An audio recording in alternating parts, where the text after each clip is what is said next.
आपायन्तममङ्गानि वाक्यपालचक्षुः श्रोतमतो बलमिन्द्रियाणि च सर्वाणि सर्वं ब्रह्मोपनिषदं माहं ब्रह्म निराकुर्य मा ब्रह्म निराकरोत निराकरणमस्तु अनिराकरणं मे अस्तु तदात्मनि निरतेय उपनिषद्धर्मा ये मयि सन्तु ओम शांति शांति शांति।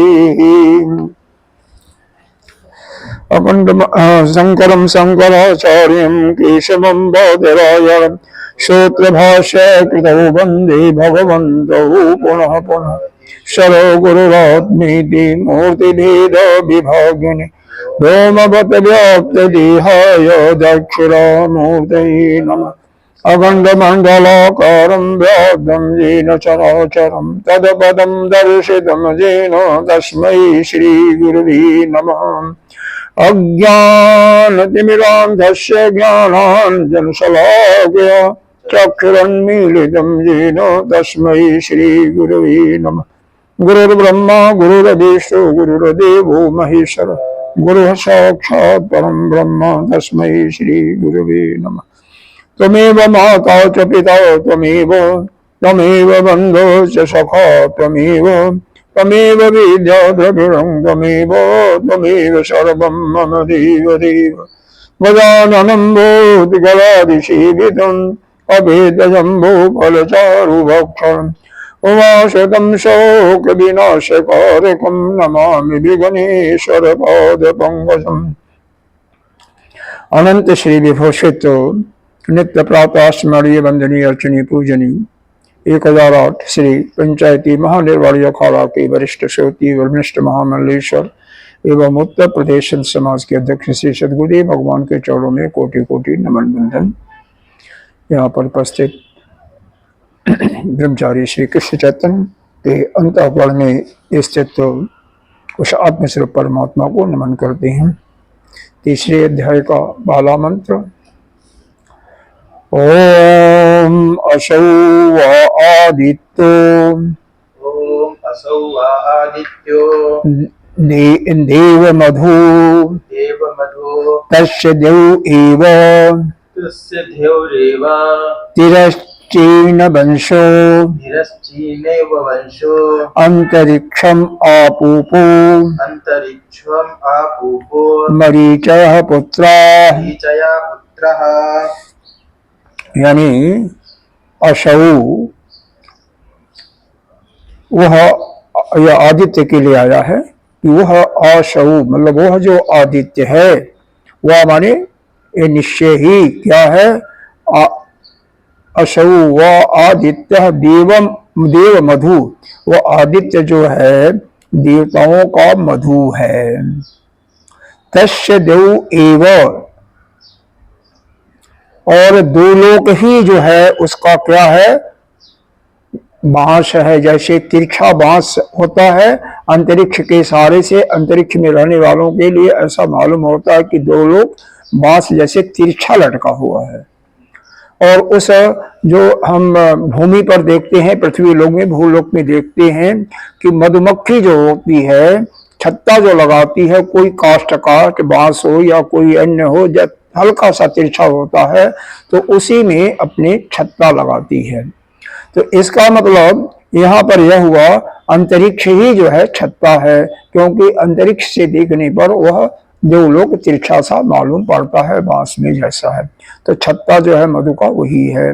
और उसमें किरणें वाले जो रहने वाले किरणें हैं वह जैसे सूरज की जो किरणें हैं वही मधुमक्खियों के जो है जो बच्चे होते हैं उनके समान है। बच्चे होते हैं ना उसमें होते हैं छत्ते में उसी प्रकार से जो क्योंकि किरणें क्या करती हैं ये जल सोखती हैं। आगे आएगा वर्णन ये जल सोखती हैं और जल को उसी रूप में रखती हैं। तो जल वास्तव में, क्योंकि यहाँ पर जल सोखने का नहीं है, अगले मंत्र में यह आएगा कि हम जो, क्योंकि उपासना का प्रसंग है, कर्म के फल को, ऋग्वेद के जो मंत्र हैं वह कर्म के फलों का रस चूसते हैं। ऋग्वेद के मंत्र हैं एक प्रकार से वह मधुमक्खी है, आगे का जो वर्णन है ऋग्वेद के मंत्र के हैं वह मधुमक्खी है। अब पुष्प क्या है? पुष्प वही कर्मों का, जो आप कर्म करते हो वह कर्म नहीं, जो उपासना का कर्म, क्योंकि ये उपासना का प्रसंग है ना। तो उपासना के लिए जो हम मंत्रों के द्वारा कर्म करते हैं, उपासना करते हैं, क्या है, मंत्र दो प्रकार के होते हैं, एक स्तोत्र परक और दूसरा जो होता है शास्त्र परक। शास्त्र मतलब जैसे तलवार नहीं, मतलब हाँ, तो स्तोत्र परक मतलब जिसमें जो गायन होता है, गीत संबंधित होता है, उसको कोई भी स्तोत्र होता है तो गाते हैं ना, अच्छे तरीके से गाते हैं। और लेकिन जो स्तोत्र नहीं है, जो स्तुति नहीं है, उसको हम सीधा साधा पढ़ते हैं। तो वह शास्त्र जैसे शस्त्र होता है, सीधे मारते हैं, वैसे ही जो है दूसरा जो है, जो जिसमें गायन नहीं होता है, यानी गीत से रहित होता है, गीत से रहित होता है, उसको हम सीधे सीधे करते हैं। तो यहाँ पर जो है शस्त्र विहित है, मतलब शस्त्र के अनुसार जो मंत्र है उसमें गीत नहीं है, गायन नहीं है। सूर्य की उपासना, आदित्य की उपासना, कैसे क्या होता है, किस प्रकार से यह कर्मों के रस को चूसते हैं और देते हैं, इसी के लिए यह वर्णन चला गया है, यह आगे किया है। क्योंकि इसके पहले जो वर्णन किया गया था वह कर्मांग उपासना, कर्मांगबद्ध उपासना, 3 प्रकार की उपासनाएं बताई गई थी। एक कर्मांग बद्ध उपासना, जो कि कर्मों के साथ साथ उपासना की जाती है, उसी का दोनों अध्यायों में वर्णन हुआ, पहले और दूसरे अध्याय में। दूसरा जो है अभ्युदय उपासना, जिसमें अभ्युदय उपासना का मतलब जिसमें अभ्युदय कुछ प्राप्ति होती है, यानी सकाम कर्मों की फल की इच्छा होती है। तो उपासना जो करते हैं उसमें कुछ इच्छा होती है, तो वह मनोकामनाएं उसकी पूर्ण होती हैं। और उसी के लिए यहाँ पर जो है सूर्य की और ये आदित्य की उपासना का वर्णन किया गया है, जो कर्म से रहित है, कर्म जिसमें कुछ भी नहीं है, केवल उपासना ही है। और इसको एक और नाम दिया कि मधु उपासना, क्योंकि सूर्य मधु जैसी है। पहले ही श्लोक बता दिया ना, पहले ही मंत्र बता दिया कि सूर्य जो है देवताओं का मधु है। मधु तो कहा गया क्योंकि सभी के कर्मों का फल इसी में होता है, इसी में आश्रित होता है। जो कर्मों का फल कौन? जो वेद के मंत्रों के द्वारा उपासना करते हो, उसका वह फल वहां पर आश्रित स्थित हो जाता है। और वही आपको जब कभी उस फल की प्राप्ति का जब समय आता है, तो वह सूर्य ही उस कर्म के फल को देता है अपने किरणों के माध्यम से। तो एक उपासना यहाँ पर कर्मांगबद्ध उपासना, जिसका पहले 2 अध्याय में किया गया, कर्म के साथ उपासना का वर्णन वहां पर किया गया। अब दूसरा जो शुरू होता है यह अभ्युदय उपासना, जो केवल उपासना है, पहले आदित्य की उपासना का वर्णन किया जा रहा है। इसके बाद तीसरे उपासना आएगा, वो आएगा कैवल्य सन्निकृष्ट। निकृष्ट, केवल निकृष्ट क्यों कहा है कि कैवल पद का अर्थ होता है, शायद कल आपने पूछा भी था, नहीं पूछा था, पूछा था कि कैवल पद का अर्थ होता है मुक्ति। कैवल प्राप्ति का होता है मुक्ति, होता है जीवन मरण के छुटकारा। तो यहाँ पर वह मुक्ति तो नहीं होती है, तो मुक्ति से निकृष्ट है, थोड़ा सा नीचे है, लेकिन वहां तक पहुंचा देती है, यानी ब्रह्मलोक तक पहुंचा देती है। अर्थात यह क्रम मुक्ति का स्वरूप है, इससे आपको क्रम मुक्ति हो जाती है। तो थोड़ा सा उससे, इसीलिए निकृष्ट, निकृष्टता के साथ, निकृष्टता के साथ, निकृष्टता के साथ का मतलब पूर्ण रूप से वह कैवल्य की प्राप्ति नहीं होती है, क्योंकि मुक्ति वेद के अनुसार 2 प्रकार की होती है। कौन कौन बताओ? जीवन मुक्ति और विदेह मुक्ति, यही 2 होता है। जीवन मुक्ति तो जाते, विदेह मुक्ति क्या? शरीर के छूटने के बाद, किसी ने कर्म किया, उसे ज्ञान प्राप्त हो गया, लेकिन रहते नहीं थे, मान लो उसकी मुक्ति नहीं हो पाई, तो शरीर के छूटने के बाद मुक्ति हो जाती है। छूटने के बाद कैसे हो जाती है, विदेह मुक्ति से लिखाती है ना। और ऐसा है कि आपको ज्ञान तो प्राप्त हो गया, ज्ञान प्राप्त हो गया, कुछ रह गया, ठीक से नहीं हुआ, तो मतलब हो तो गया ज्ञान, आपको परोक्ष ज्ञान की अनुभूति हो गई, तभी तो विदेह मुक्ति होती है। लेकिन उसी समय आपका देखो, मान लो एक दिन भी आपकी आयु शेष है, एक दिन आयु शेष है और मुक्त हो गए आप, ज्ञान प्राप्त हुआ, ठीक है, तो उस समय क्या हुआ, आपको जीवन मुक्ति हो गई, उसको जीवन मुक्ति कहा जाएगा। या 10 साल पहले आपका, ठीक है, लेकिन अब उसी समय ज्ञान प्राप्त होने के क्षण ही आपकी मुक्ति होती है, ज्ञान प्राप्त हो जाता है और प्राण भी छूट जाता है, तो उसको बाद में विदेह मुक्ति, मतलब शरीर छूटने के बाद में आपकी मुक्ति है, बल्कि दोबारा जन्म नहीं लेना पड़ेगा आपको, ठीक है ना। आपको उस ज्ञान का इस जीवन में तो नहीं उपयोग कर पाए, लेकिन मरने के बाद आपको फिर जन्म मरण के बंधन से छूट गए हो, क्योंकि ज्ञान आपको अंत समय में, देखो गीता जी का एक अध्याय देखो, और देखो श्लोक देखो, जिसमें कहा गया है, दूसरे अध्याय का क्या है, दूसरे अध्याय का 72वां श्लोक, एष ब्राह्मी स्थिति पार्थ नैनम प्राप्य विमुक्षति, मुह्यति है अंत काले भी है निर्वाणम इच्छति। तो अंत काल में भी अगर वह ज्ञान प्राप्त हो गया तो निर्वाण की प्राप्ति यानी मोक्ष की प्राप्ति हो जाएगी, तो अंत समय में हुआ ना, इसीलिए वह केवल उसको विदेह मुक्ति कही जाती है। तो दोनों प्रकार से कई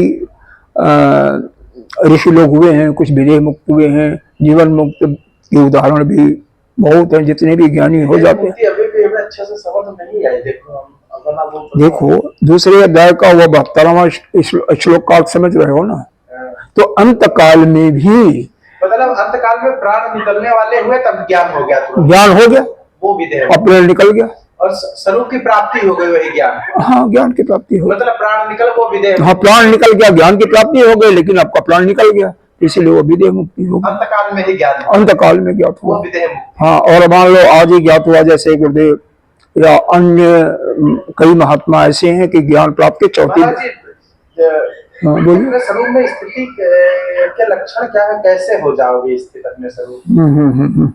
देखो आपको कोई गाली दे, कोई मारे, आपको क्रोध न आवे, मतलब आपको किसी से राग द्वेष न हो, पहले बात आपका जो सबसे प्रिय हो, कोई तो कोई प्रिय होगा, अगर उसके एक्सीडेंट का समाचार सुनते हो या उसकी मृत्यु हो जाती है, उसको उसके साथ कोई बुरा कर्म होता है और आपके मन में कोई विक्षेप न हो, तो इसका मतलब आप अपने स्वरूप में हो। मतलब हमें बहुत ही खुशी का भी कोई समाचार मिलता है तो भी हमारे अंदर कोई प्रसन्नता का भाव न हो, और हमारे दुख का भी भाव कोई उत्पन्न होता है, कोई समाचार होता तो भी हमें दुख का भी कोई अनुभव नहीं, हाँ बिल्कुल समभाव में हो गए, ऐसा जो होता है। चने की तरह कि निकल भी नहीं सकता, भूने चने के समय तो यह जो कर्मों का बीज दग्ध हो गया ना, कर्म फल फलित नहीं होते हैं, जब वो हो जाता है तब तो ठीक है, तभी आपके कर्म को फल देने वाले नहीं रहते हैं। लेकिन यहाँ पर जो बताया यह जा रहा है कि आपके सामने चाहे अच्छी घटना हो या बुरी घटना हो, उस पर आपका कोई मन पर कोई विरोधाभास, मन विक्षिप्त न हो, मन जैसे पहले था अभी था, अभी कोई गाली दिया तो अभी मन ऐसे ही है, अभी कोई ला करके आपको कुछ ऐसा समाचार सुनाया कि जो कि बहुत प्रसन्नता की बात है, लेकिन आपको कोई हर्ष नहीं हुआ। लेकिन क्या ऐसा हम लोगों को तो नहीं होता ना, खुशी होती है, ठीक है, बहुत ज्यादा तो हमें भी अब नहीं होता, लेकिन फिर भी कुछ न कुछ तो हो ही जाता है, कुछ न कुछ हो जाता है। क्योंकि गुरुदेव को तो हाँ गुरुदेव को तो मालूम है, अब इतना नजदीक से मालूम नहीं, हमें तो हमारी पिता मरे हमारे रहते हुए, माँ मरी, वाइफ मरी, लेकिन हमने कभी हमारे अंदर रुलाई तो नहीं आई थी कभी, बिल्कुल नहीं। गांव वाले तो कह भी रहे थे कि भाई ये कैसे आदमी है या नहीं। फिर कहे कि नहीं, इनके अंदर वो बैठ गया है ना दूसरे रूप से, इनकी वो नहीं आ रही, रूप हो गया। लेकिन क्या है, मरना तो है ही है ना। लेकिन यह निश्चित रूप से मैं कहता हूं, ऐसी भावना नहीं थी कि यह मरना सबको है। उस समय ऐसा ज्ञान नहीं था, उस समय तो नहीं ज्ञान था, अब तो है।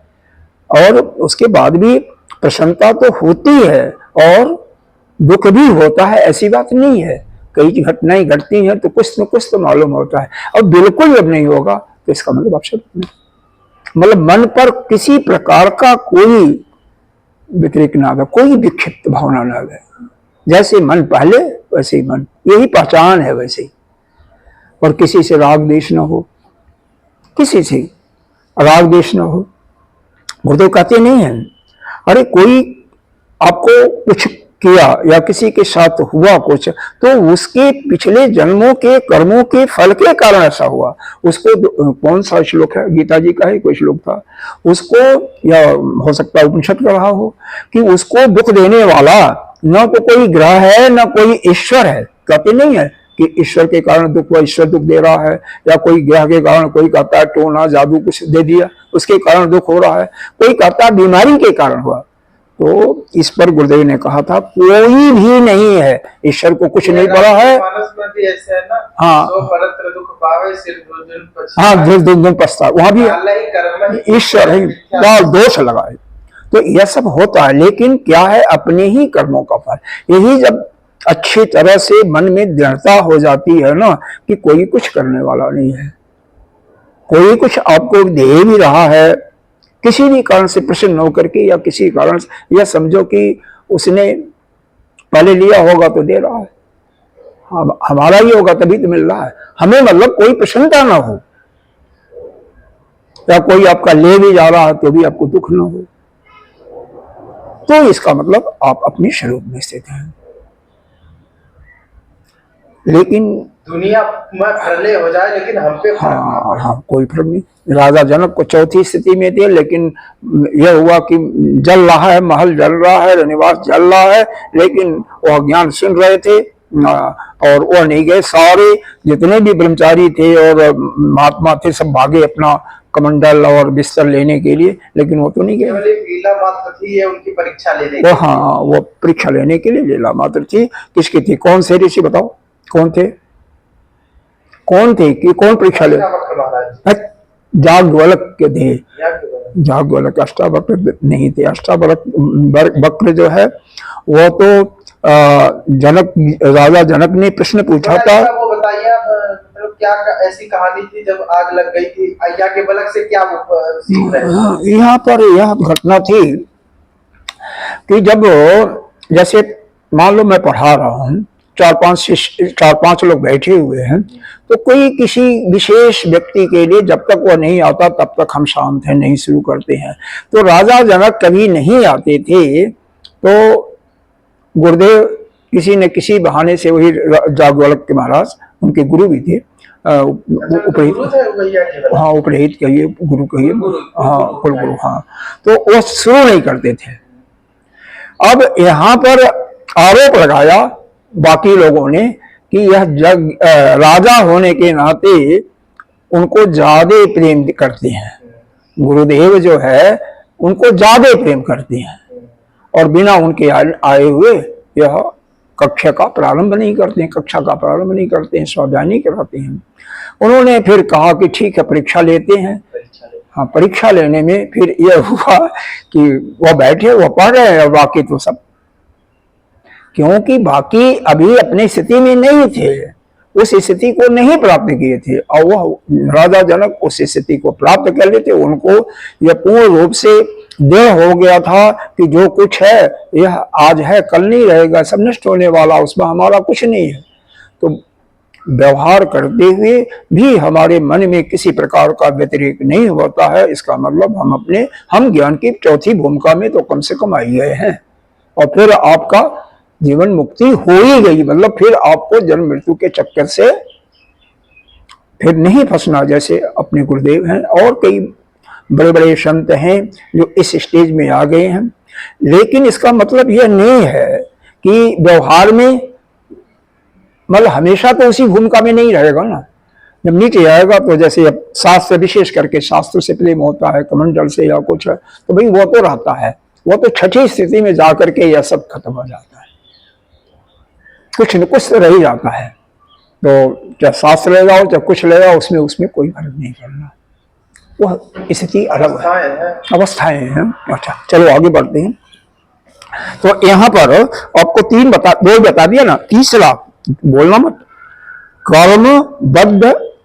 कर्मांग बद्ध उपासना और दूसरा अभ्युदय उपासना। अभ्युदय उपासना में जो भी आपकी मनोकांक्षाएं हैं, यानी सकाम कर्म है, करते हो, कोई इच्छा है, उपासना कर रहे हो, आपको कुछ चाहिए, चाहे पुत्र चाहिए, चाहे पुत्री चाहिए, धन चाहिए या शादी पत्नी चाहिए, वो सब मिल जाएगा। अभ्युदय उपासना मतलब सकाम उपासना समझ लो। अभ्युदय यहाँ पर नाम दिया, सकाम उपासना समझ लो।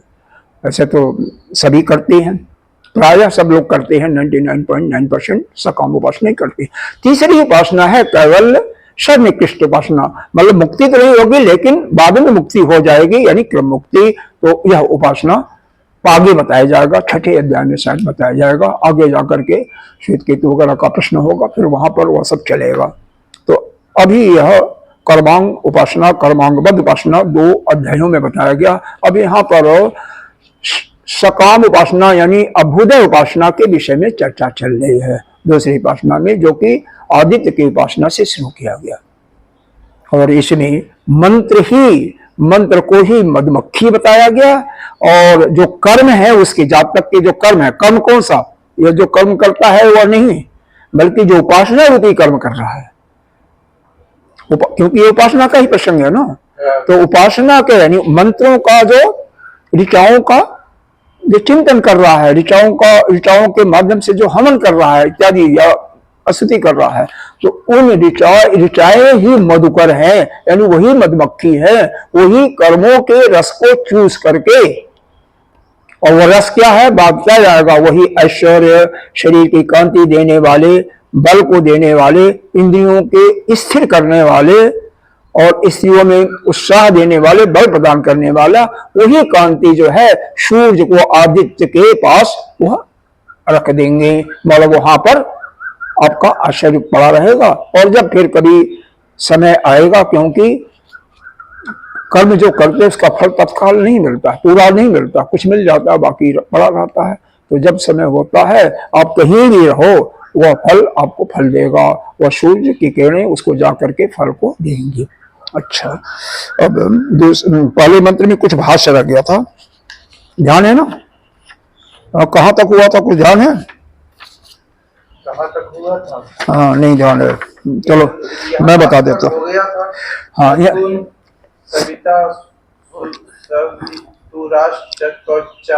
यहाँ तक हो गया था। हाँ तो उसके एक लाइन ऊपर से पढ़ लेते हैं। अंतरिक्षम च मधु आपूपो द्विवंशे लग्न। तो आपूपो का अर्थ बताया था, क्या बताया था? छत्ता, मधुमक्खी का जो छत्ता होता है। आपूपो कई जगह मंत्र में भी आया था ना, पहले मंत्र में आया था आपूपो। देखो आपूपो कहाँ आया है, ये सब चीज आपको तो देखना ही चाहिए, दूसरे ना देखना कोई बात। अंतरिक्षम दूसरे लाइन में, आपूपो दूसरे लाइन में देखो, मंत्र में देखो, तिरश्चीनो वंशो अंतरिक्षम आपूपो, आपूपो मिल गया। अच्छा, तो अपूपो का मतलब छत्ता। तो यहाँ पर यही बताया जा रहा है, अंतरिक्षम च मधु आपूपो, अंतरिक्ष ही जो है मधु का छत्ता है, ठीक है। और वह कैसे है? द्विवंशे लग्न, लग्न का मतलब लटका हुआ।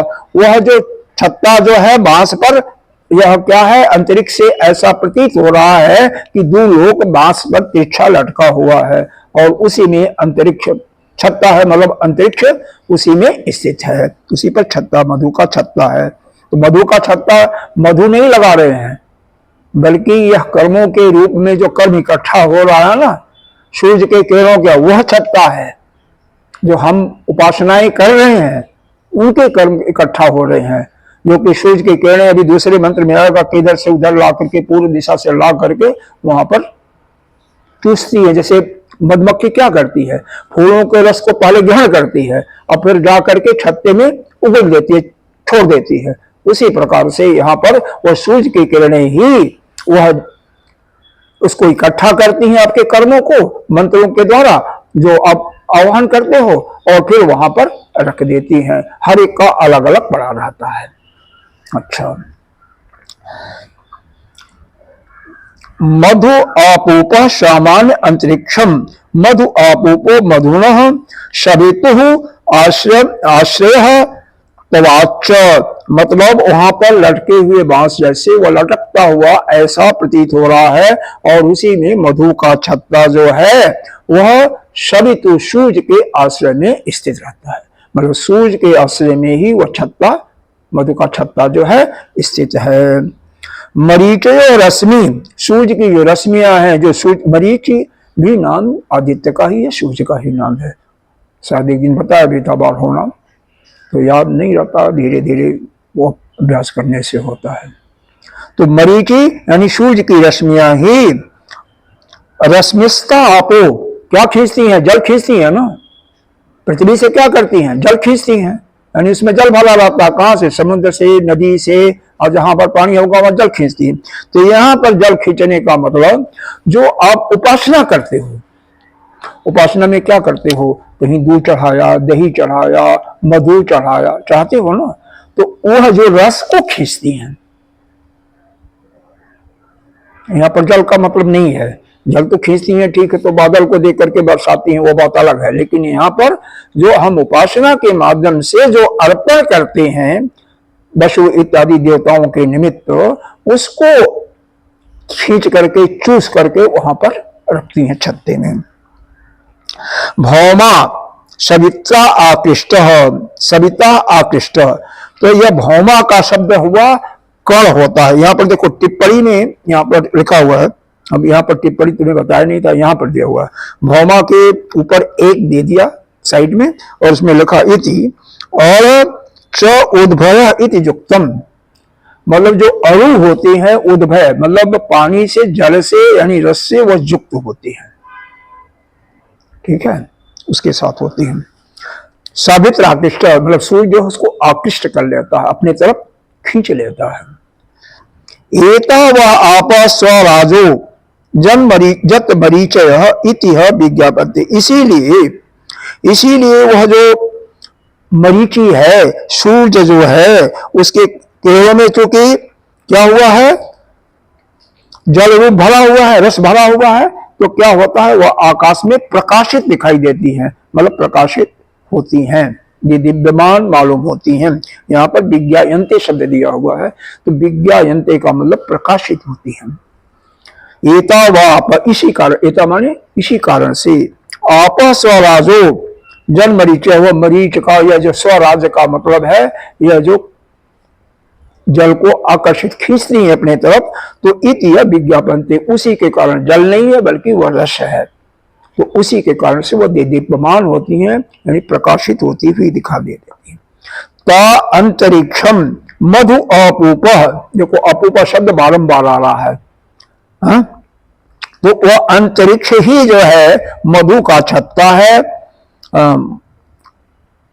इसके बाद आया मधुपूप अस्त्रश अभ्यंतर्गत प्रात भ्रमर बीज भूता पुत्रा इवहिता, मतलब जैसे अंतरिक्ष क्या है, वह जल मधु के छत्ते में किरणों के रूप में रहता है, और इसी जल में उसके जो पुत्र हैं, पुत्र का मतलब उसके जो किरणें हैं, सूर्य की जो किरणें हैं, और यहाँ पर यह समझो कि जैसे, ऐसे समझो इसको कि जैसे मधु के छत्ते में मधुमक्खियों के बच्चे रहते हैं, उसी प्रकार से यहाँ पर वह सूर्य की किरणों में वह जो रस रहता है, उन बच्चों में भी तो रस रहता है, ऊपर से लिपटा रहता, निचोड़ते नहीं है। अच्छा, एक चीज और है यहाँ पर जैसे स्वामी दिव्यानंद जी ने बताया कि मधु सन्यासियों को नहीं खाना चाहिए। आज तक तो हम तो खाते थे, क्यों? एक तो पहले किसी के द्वारा खाया हुआ है, किसके द्वारा खाया हुआ है, मधुमक्खियों के द्वारा, उसमें अंडे भी निचोड़ देते हैं। हाँ, इसे हाँ यह भी बात है, तुम तो जानते थे।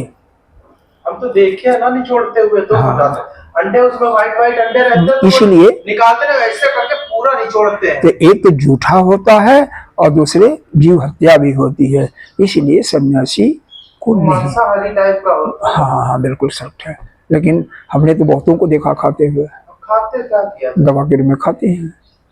अब तो भाई जो है, अब मैं तो बाद में नहीं व्हाइट व्हाइट अंडे रहते हैं, तो अंडे थोड़ी ना निकाले, उसको पूरा दबा देते हैं निचोड़ के। हम निचोड़ते हुए देखे ना सकता आंखों से। नहीं खाया चाहिए। तो स्पष्ट रूप से यह बताया गया है कि सन्यासी एक झूठा हुआ और दूसरे जो तुमने बताया मांसाहारी। चल जाएगा, लेकिन वो अंडे अंडे निचोड़ देते नहीं, झूठा तब चलेगा जब कोई प्राण के सन्निकट हो, जैसे कि वो एक कौन से ऋषि, वो चारवाक क्या नाम था, ऐसे था,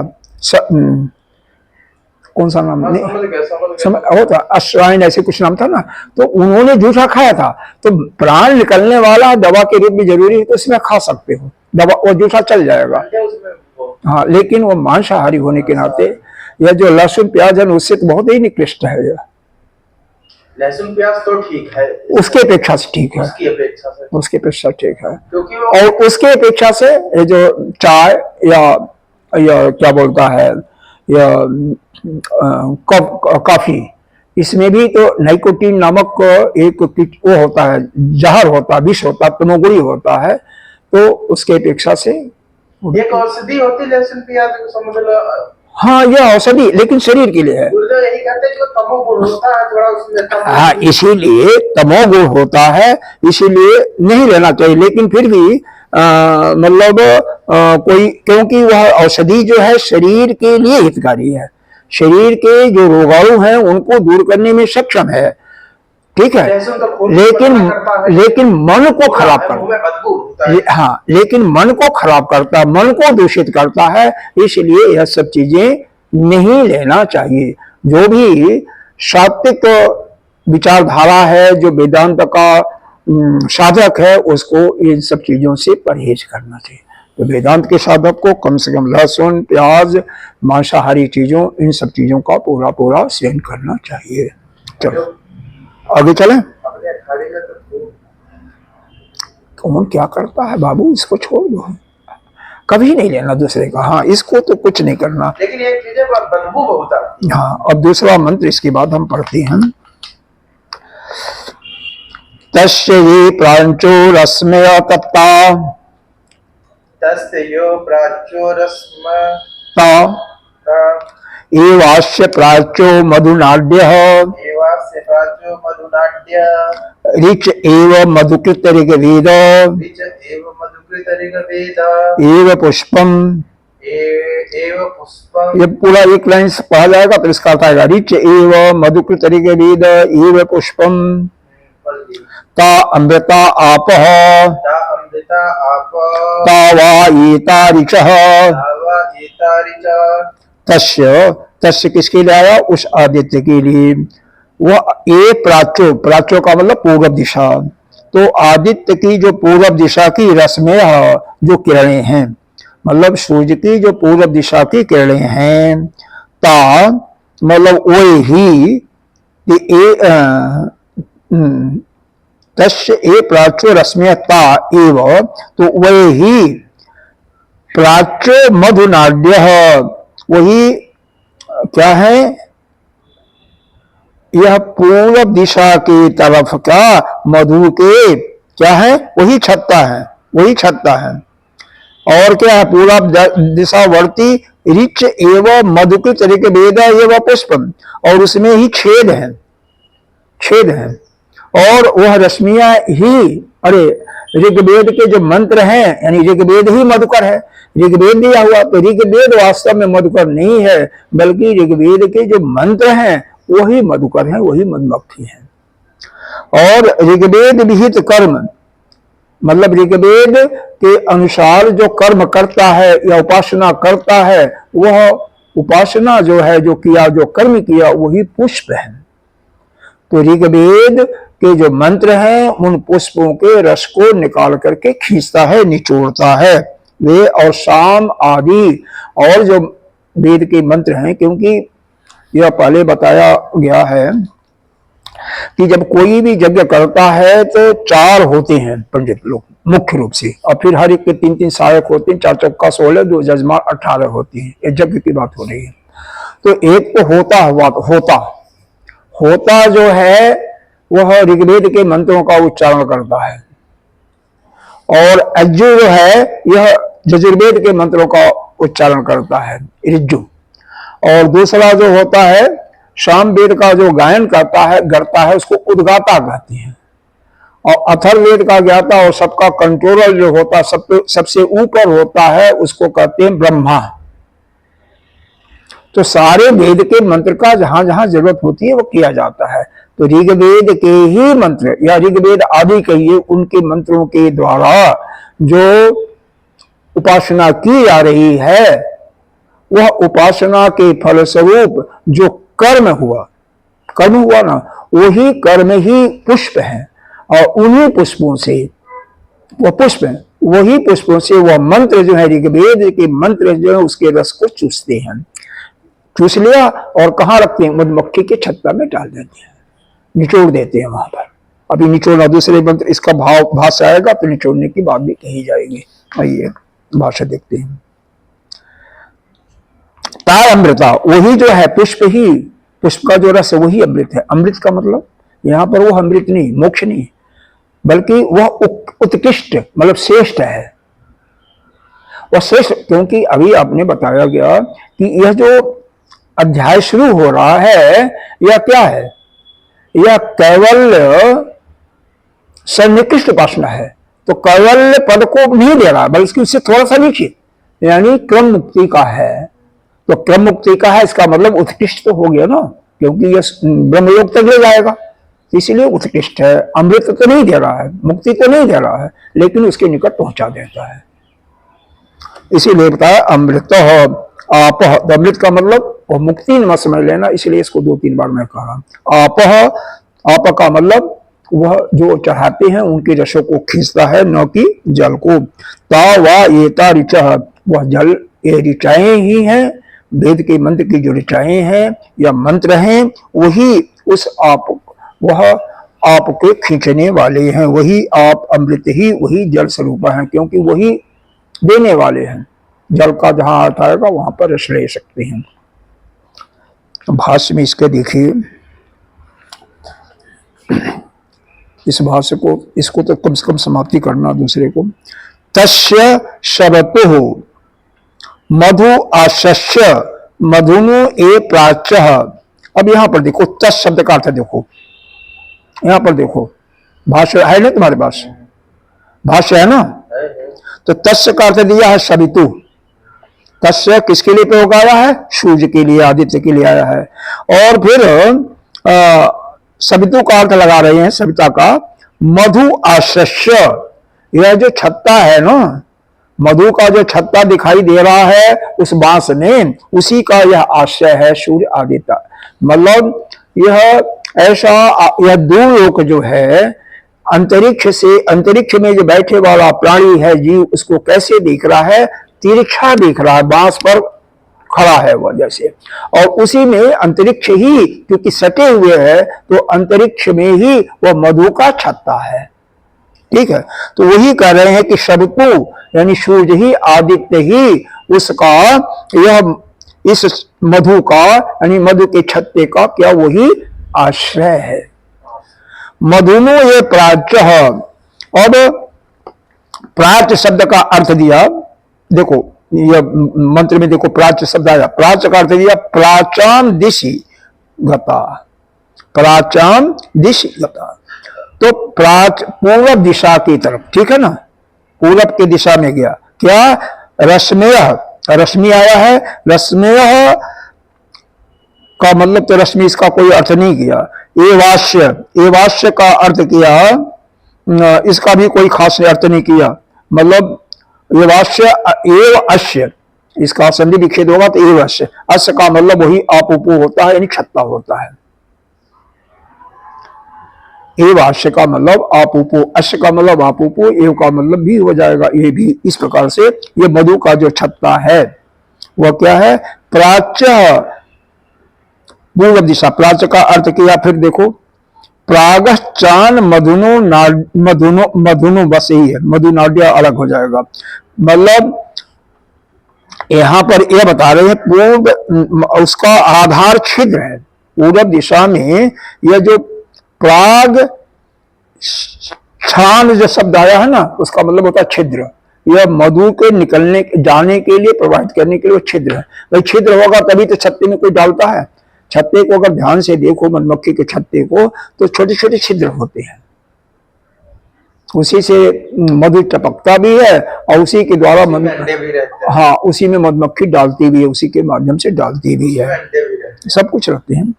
नाड्यो, मधु नाड्य, मधु नाड्य का दिया यदि मधु आधार छिद्राय इति अर्थ, कि यानी वही मधु के आधार के लिए, आश्रय के लिए वही छिद्र है, उसी के द्वारा यह मधु यानी यह कर्म रूपी उपासना जो है, अरे मंत्र रूपी जो ऋचाएं हैं, ऋचाओं के द्वारा वह रस डाला जाता है, उसी में रहता है। तत्र तत्र ऋच एव मधुकृत। अब मधुकृत इसका अर्थ लगा रहे हैं लोहित रूपम। वह कैसा है, मधु कैसा है, लोहे के आकार का, हल्का सा लोहा, लोह जैसे तपा हुआ लोहा होता है ना, यानी हल्का सा लाल होता है। मधु भी लाल होता है, हल्का सा नहीं होता है। अच्छा, सविता आश्रय, सविता का सूर्य का आश्रय लेकर के, मधु कुर्वंत इति, मधु कुर्वंत इति मतलब मधु उसमें इकट्ठा होता है। मधुकृतो भ्रमरा, और कौन इकट्ठा करने वाला है, भ्रमर कौन है, इव एतो रसनास्य मधु कुर्वंती, यह भ्रमर कौन है, यह जो मंत्र ही है ना, यही मधुमक्खी बन जाती हैं, और यही मधुमक्खी बन करके, यानी मधुमक्खी जिस प्रकार से इस पृथ्वी पर, इस धरा पर, यानी भूलोक में पुष्पों से रस को चूस करके वहां पर छत्ते में डालती, इकट्ठा करती है, उसी प्रकार से यह उपासना के फलस्वरूप, जो आदित्य की उपासना जो कर रहा है, उसके फलस्वरूप जो उसका कर्म हुआ, पाप और पुण्य हुआ, उस पुण्य को वह चूस करके, कौन, वही मंत्र, जिस मंत्र से आप आह्वान दे रहे हो, आहुति दे रहे हो, वो उसको चूस करके वह जो यह कौन सा कहां पर है, अंतरिक्ष में, अंतरिक्ष में बताया मधु का छत्ता है, तो अंतरिक्ष उस मधु के छत्ते में उसको निचोड़ती है, डालती है। अच्छा, मधुकृतों का मतलब वही भ्रमर हो गया, भ्रमरा मधुमक्खी। एव एतो रसनादाय मधु कुर्वंती, मतलब रसों को इकट्ठा करती है। तत् पुष्पम इव पुष्प ऋग्वेद, यह पुष्प क्या है, ऋग्वेद ही पुष्प है, तो ऋग्वेद पुष्प नहीं है। अब उसका अर्थ बताएंगे। तत्र वहां पर ऋग ब्राह्मण समुदायस्य वेदाख्य तवात शब्द मात्र, वहां पर यह जो है ऋग्वेद यानी वेद और ब्राह्मणों के समुदाय को ही कहते हैं। ब्राह्मण इसका ज्ञाता होता, क्योंकि ब्राह्मण ही मंत्र का, ऋचाओं का उच्चारण करने वाला होता है। लेकिन इससे जतो रसन आदाय मधुकृतो भ्रमरा इव जतो रसन आदाय मधु कुर्वंती, आदाय माने ग्रहण करना होता है, आदाय माने ग्रहण करना होता है, जिसके माध्यम से रसना, रस जो है, रस का वह ग्रहण करके मधु के रूप में इकट्ठा होता है। तो मधु क्या है, यहां पर इस भूलोक में मधु, तो मधु है जो खाने वाला है, और वहां पर मधु है आपका उपासना के फलस्वरूप जो पुण्य इकट्ठा हुआ, वह मधु है। कर्म किया आपने तो कर्म का फल मधु है, और उसको मधुमक्खी कौन बनी वहां पर, ये मंत्र ही मधुमक्खी हुई। तो मधुमक्खियां ही उसको खींचती हैं, चूसती हैं, और चूस करके वो छत्ते में डालती हैं। छत्ता क्या है, वो सूर्य ही है, सूर्य ही वो छत्ते के रूप में है, ऐसा मालूम पड़ता है ना। लेकिन सूर्य जो ही है हिरण्यगर्भ है, और उसी में सब कुछ इकट्ठा होता रहता है। अच्छा, आगे देखो। ततो ही मात्राच भोग यहाँ पर आगे बता रहे हैं। तत् पुष्पम इव पुष्प विभेद हो गया। तत् ऋग ब्राह्मण समुदाय का हुआ, ब्राह्मण समुदाय को कहते हैं। तत् शब्द मात्राच, यह शब्द मात्र के ही है, मतलब यह जो है ऋग्वेद और ब्राह्मण समुदाय का ऋग्वेद शब्द से ही ग्रहण होता है, इससे यह रस ग्रहण नहीं हो सकता है। भाई देखो, ब्राह्मण क्या रस खींच सकता है क्या? नहीं कर सकता ना, वेद भी नहीं खींच सकता है ना। तो इसलिए उसका अर्थ आगे बता रहे हैं। क्या बता रहे हैं? भोग्य रूप रस और निश्वास, और निश्वास निचोड़ना, निश्वास का मतलब होता है निचोड़ना, यानी जो आपने उपासना करके और उपासना के माध्यम से जो भोग रूप रस निकला, यानी जो आपका पुण्य निकला, पुण्य हुआ, उसको उसको निचोड़ते हैं। यह निचोड़ करके असंभवात वह, लेकिन निचोड़ना जो है असंभव होता है। अगर केवल इसको माने कि यह ऋग्वेद और यह ब्राह्मणी समुदाय है, तो यह निचोड़ना असंभव हो जाता है, हो जाएगा। ऋक् वेद शब्द न अत्यधिक वेद विहितम कर्म, तो इसका अर्थ यह लगाना ठीक नहीं है। इसका क्या अर्थ लगाना चाहिए? ऋग वेद विहित कर्म, ऋग्वेद के माध्यम से जो कर्म हुआ, कर्म का मतलब जो उपासना किया या पुण्य आपने कमाया। ये समझ में आ रहा नहीं आ रहा? नहीं आ रहा मेरे ख्याल से। चलो अभी बाद में छोड़ लेते हैं इसको। ततो ही, इस कारण से कर्म फल बोध भूत, कर्म फल का जो प्राणियों का जो कर्म फल इकट्ठा हुआ, मधुह सन्निवास संभवात। अब वो कैसे होगा? अगर आप कर्म फल को यह मानते हो कि यह पुष्प है, ऋग्वेद को नहीं, बल्कि ऋग्वेद के द्वारा किए हुए उपासना किया हुआ जो कर्म इकट्ठा हुआ या पुण्य इकट्ठा हुआ वह है, वही भोग के लिए है, तो उसको निचोड़ना आसान है, उसको संभव है, तो उसी को निचोड़ा जाता है। वेद को नहीं, न तो ब्राह्मण को निचोड़ा जाता है, बल्कि किसको निचोड़ा जाता है? जो अपने उपासना किया, उपासना के फलस्वरूप जो कर्म का फल हुआ यानी पुण्य हुआ, उस पुण्य को ले लेते हैं। कौन लेते हैं? यही मधुकर, मक्खियां। और यहाँ पर मक्खी कौन है? सूरज की रश्मियां। और वह सूरज की रश्मियां उन पुण्यों को लेकर के कहाँ निचोड़ती हैं, कहाँ उड़ेरती हैं? छत्ती में, यानी सूरज में, आदित्य में उसको डाल देती है और वह पड़ा रहता है। यही है इसका। देखो आगे दिया भी हुआ है, मधुकर इव पुष्प स्थानी दिक वेद विहित कर्मरूपी आदाय ऋग्भि मधु निवर्तते। मतलब जो हमने बताया वही कि यहाँ पर पुष्प का मतलब ऋग्वेद विहित कर्म है, यानी ऋग्वेद के अनुसार, जो मंत्र के अनुसार जो आपने उपासना किया है या मंत्रों के माध्यम से जो स्तुति किया है या आहुति दिया हुआ है, वही जो है, वही जो फल है, उसी को यह ऋचाएं ही उसकी रस को वह खींचती हैं, वो इकट्ठा करती हैं। कास्ता आप कह रहे हैं, तो आप क्या, जल क्या है? जल क्या है पूछा जा रहा है, तो कहते हैं ता कर्मणि प्रोक्ता, वह कर्म में प्रोक्त हुआ, कर्म में जो आपने उपासना किया उसमें कर्म क्या क्या? सोम के मंत्र यानी सामवेद के मंत्र। और क्या हुआ? आज्य, उसमें देखो आज्य माने घी होता है, और क्या होता है? पया माने दूध होता है, ठीक है ना? यह दूध घी सब, दही भी ले लो। रूपा अग्नऊ, यह जो अग्नि में प्रक्षित करते हो। ततः पाक अभिनिवृत्ता, तो वहां पर पकता है यह, पाक अभिनिवृत्ता मतलब उसमें पकाया जाता है, पकता है। पकाने का मतलब क्या होता है? वह जो आहुति में उसमें डालते हो अग्नि में, अमृता, वही अमृत बन जाता है। अमृत का मतलब वही उत्कृष्ट हो जाता है। अमृतार्थात अत्यंत रसवत आपो भवंती, वह अत्यंत रसों से युक्त वह जल हो जाता है, यानी वह जो जल है, सूर्य की किरणों में जो जल है वह रस युक्त हो जाता है। तद्र तत् रसनादाय, इसको पढ़ने भी सीखा करो।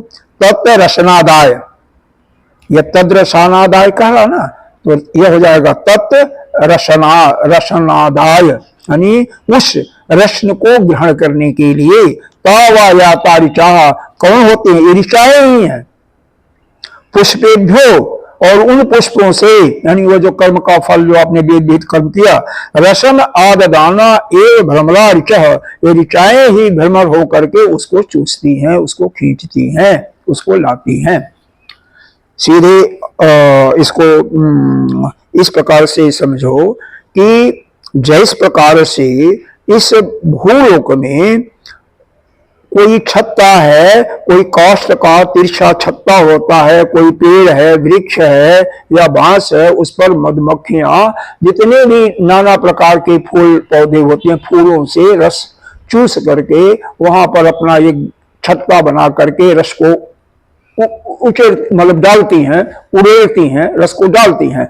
उसी प्रकार से जो आप ऋग्वेद के अनुसार जो विहित उपासना का ऋचाएं बताया गया है, उसके अनुसार आप उपासना करते हो, स्तुति करते हो या आहुति देते हो और उसमें नाना प्रकार के द्रव डालते हो। क्या? दूध डालते हो, घी डालते हो, मधु डालते हो, दही डालते हो, तो यह सब का रस यह क्या हो गया? उसका तपा करके मतलब अग्नि में झोड़ते हो तो उसको तप गया और तपने के फलस्वरूप वह अमृत रूप कर्म हो गया और वह अमृत कर्म जो है ऋग्वेद की ऋचाएं ही उसको चूस करके आदित्य रूपी छत्ते में डाल देती है और वहां से जीव को जब भी उसके कर्म का फल देने को होता है तो प्राप्त कर लेता है। वहां से सूर्य की किरणों के द्वारा ही उसको फल की प्राप्ति हो जाती है। यह इसका पूरा का पूरा अर्थ है। ये समझ में आई नहीं है? मतलब छत्ते के सदृश उसको मानो। मधुमक्खी का जो छत्ता यहां पर होता है उसी प्रकार से अंतरिक्ष को छत्ता मान लो। वहां पर वह सूर्य जो है उसी में इकट्ठा रहता है। आप जो भी पुण्य करोगे, उपासना करोगे, उपासना का जो फल होगा। इसीलिए आदित्य की उपासना का यहाँ पर विधान किया गया है। समझ रहे ना? आदित्य की उपासना का अगर यह ठीक समझ में आ गया तो आगे चले, नहीं तो इसको दोबारा समझ आगे चले। दौड़ना नहीं है, इसको समझो तो फिर थोड़ा सा चले। एक मंत्र हो जाएगा, छोटा मंत्र है। एतम ऋग्वेदम, पढ़िए। एतम ऋग्वेदम अभ्यतपन तस्य अभितप्तस्य जस तेज इंद्रियम वीर्यम अन्यादम रसो अजायतः। इसमें एक शब्द आया है अन्यादम। अन्न का दो प्रकार का होता है। अभी तो शायद गुरुदेव ने शायद बताया था। एक तो होता है जो हम भक्षण कर सकते हैं और एक होता है जो कि हम भक्षण नहीं कर सकते हैं। तो जो भक्षण कर सकते हैं उसको आद्यम कहते हैं। तो वह अन्नाद्यम बना। रन्न आद्यम जो हम भक्षण कर सकते हैं। जो पशुओं को खिलाते हो तो हम भक्षण नहीं कर सकते हैं ना, तो हमारे लिए वो आद्य नहीं हुआ। तो हमारे लिए क्या हुआ? जिस अन्न को हम भक्षण कर सकते हैं तो उसी चीज को बारे में इसीलिए आद्यम शब्द दिया हुआ है। बाकी सब वही है। क्या है? इस प्रकार से उन इस ऋग्वेद जो मधुकर बना, ऋग्वेद की ऋचाएं जो मधुकर बनी, यानी ऋग्वेद की ऋचाएं ही जो मधुमक्खियां बन गई। तपः तस्य अभितप्तस्य अभ्यतपम तस्य अभितप्तस्य, मतलब वह ऋग्वेद की ऋचाओं के द्वारा जो आहुति देते हो अग्नि में, वह पक करके, और पकाया जाता है ना, जो आहुति दे रहे हो वह पकाया जाता है और वह पक करके क्या आपको देता है? जश देता है, यानी आपकी ख्याति बढ़ाता है। भाष्य में इसको स्पष्ट करेंगे भी। ख्याति आपकी बढ़ती है, तेज बढ़ता। तेज का मतलब शरीर की कांति, वह जो ब्रह्म तेज आता है वो नहीं, शरीर की कांति मतलब शरीर हृष्ट-पुष्ट होता है। इंद्रियां मतलब इंद्रियां सामर्थ्यवान होती हैं और अविचल होती हैं। अविचल भाष्य में दिया हुआ है, मतलब वो स्थिर होती हैं। वीर मानी बल बढ़ता है।